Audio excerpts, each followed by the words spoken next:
Welcome to the Cybersecurity Competition Federation show. I'm Dan Manson. I teach computer information systems at Cal Poly Pomona and serve as principal investigator for a National Science Foundation grant to help form an umbrella organization over cybersecurity competitions. The Cybersecurity Competition Federation can support the development of skill at a large scale by bringing cybersecurity competitions under an umbrella organization, which will help players of all ages and skill levels identify a point of entry into a continuum of cybersecurity competition experiences. With a focus on communication and promotion, the CCF maintains the autonomy of competition creators, supports their business models, and does not interfere with their sponsorship or funding sources. 2 months ago, we covered a Cyber Girls Camp at San Jose State. Our segment featured teachers and students from Luron College Preparatory Academy. 2 weeks ago, a teacher and her students from Luron were able to attend an Air Force Association Cyber Patriot Camp at Facebook. We visited the camp and interviewed AFA Cyber Patriot instructors and camp attendees. What is the goal of AFA Cyber Patriot camps? Sure. So we run the National Youth Cyber Defense Competition, which runs basically October to March each year. And we got a lot of requests from teachers asking for some other opportunities to introduce cyber throughout the year. So the Cyber Camp program is kind of designed to have cybersecurity education carry over to the summer. And it's also kind of a fun way to introduce new students to the really basics of cybersecurity. Yeah, absolutely. We have a lot of very good teams in our program who have been done phenomenal in our competition over the years. We want to keep spreading our message and our inter-students in STEM across the country. AFA Cyber Camp is a good way of introducing new cybersecurity principles to new students and getting them excited about our program. How do you like the camp? I really like it. I think it's a great opportunity to come to this camp where I can learn all the cybersecurity, how to do it on my computer or help anyone else insert into their computer. How do you like the camp? It's fun. It's like you learn more and more, like how to upload, like you learn different things every day, every time you come to this camp, so it's really fun. How do you like it? It's amazing. I've learned I've learned new things ever since I got here, and it's like a really fun experience for me. What do kids need in order to start playing Cyber Patriot? Kind of intellectual curiosity and kind of a way of wanting to understand how things work. What do you like about being here at Facebook this week with your students? I think it's been an incredible opportunity for the girls. They have learned an incredible amount of things this year, and I'm growing my Cyber Girls for this next school year. So you started with Cyber Girls at San Jose State, and some of the girls were able to go to FireEye, and now you have girls here at Facebook.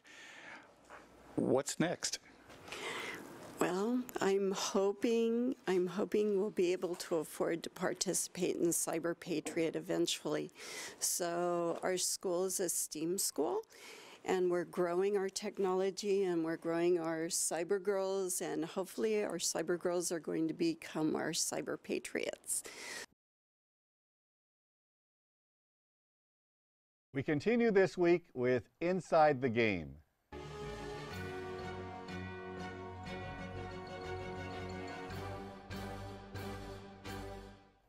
With me is Jason Pittman. Jason, welcome back. Thanks, Dan. Hey, everybody. Jason, in the last segment, we showed how Facebook is supporting the development of cybersecurity talent for the Cyber Patriot competition. In May, we talked about the opportunity for college students to mentor high school and middle school students in cybersecurity competitions. I believe companies across the country have this same opportunity to support schools in cybersecurity competitions. What do you think? Yeah, you know, I think this actually shows the answer to 2 questions we've covered in past episodes. And it really keyed off when you were interviewing, and the gentleman's response to your question about how to get into competitions was intellectual curiosity. And in a past episode, we talked about the gender and diversity thing. How do you handle that? How do you get past it? And kind of our conclusion was start earlier. This footage shows the answer. Start earlier so that you don't have kids getting shut down with their curiosity. and start earlier so that you don't have to worry about the diversity aspect where people are being forced into different pathways based on their physical appearance. The intellectual curiosity is a key to all of this, and it's something that needs to be nurtured. If we don't actively support this development in a safe environment, bad things can happen.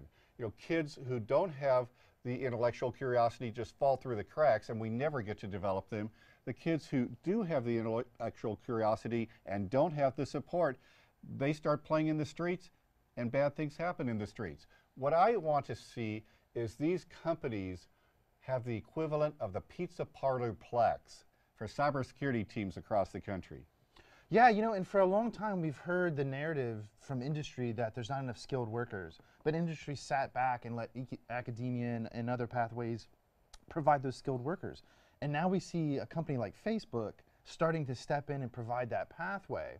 And think about the impact of those kids' lives. They can go next year to 7th, 8th grade, maybe 9th grade, and they can say, I worked with Facebook this summer. That's a phenomenal motivator.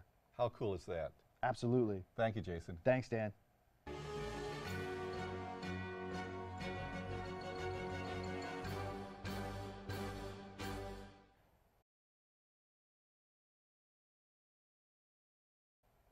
Jason, what do we have coming out of Uncle Jimmy's kitchen this week? You know, I think this guy's been watching too much Hell's Kitchen because he got stuff coming out of the kitchen all the time now.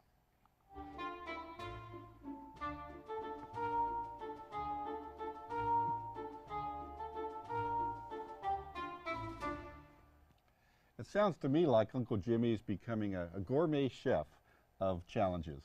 You know, the word is from Aunt Edith that this guy's down in his basement all day, every day, just cooking up challenges.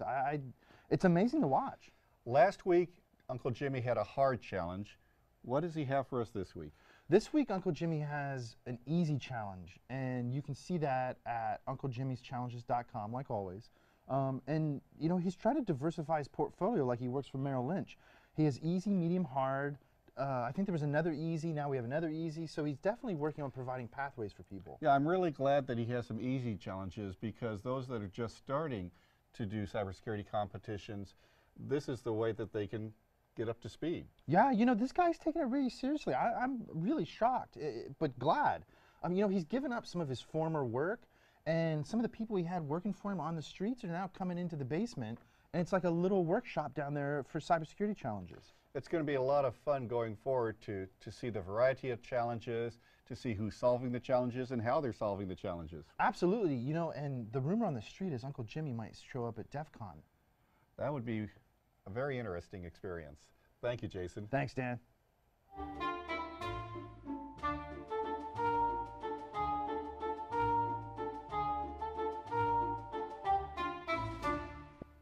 Next week, we will provide a preview of CyberFed coverage at Black Hat and DEF CON. If you have a competition you would like us to cover in a future show, please contact us at cyberfed.org. I'm Dan Manson. See you next week.